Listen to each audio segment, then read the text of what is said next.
இரவு 12 மணிக்கு பிறகு தஞ்சாவூர் ரயில் நிலையம் பக்கம் யாரும் போக மாட்டாங்கங்க.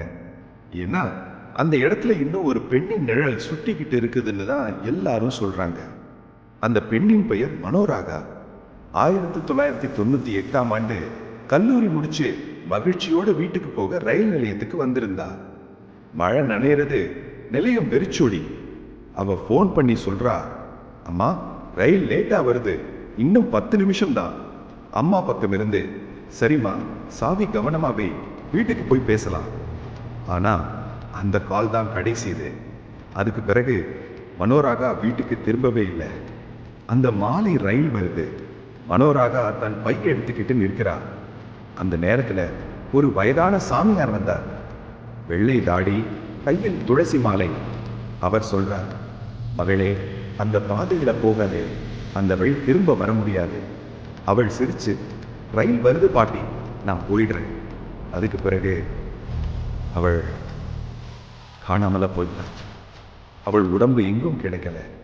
20 வருஷம் கழிச்சு அந்த நிலையம் பழுது பார்க்கிற முருகன் என்ற பாதுகாவலர் இரவு டியூட்டியில இருந்தார். அவர் டார்ச் ஒளி போட்டிக்கிட்டு பாதையில நடக்கிறார். அப்போ ஒரு பெண் வெள்ளை சேலையில நின்று ரயில் பக்கம் பார்த்துக்கிட்டு இருக்கிறாங்க. முருகன் கேட்கிறார், யாரம்மா நீ, இங்க என்ன பண்ற? அவள் மெதுவா திரும்பி புன்னகை பண்றா. என் பயணம் முடியல ஐயா, ரயில் இன்னும் வரல. அந்த ஒளியில அவள் நிழல் மங்கிடுச்சு. அடுத்த நிமிஷம் வெறும் சால்வாய் மட்டும் காற்றுல பறக்குது. மறுநாள் அந்த இடத்துல தோண்டும் போது ஒரு பெண் எலும்பு கூடு, பை, அடையாள அட்டை எல்லாம் கிடைச்சது. அதுல பெயர் மனோராகா, BA லிட்ரேச்சர். அவள் அந்த இரவு ரயில் பாதை அருகே தவறி விழுந்து இறந்திருந்தாங்க.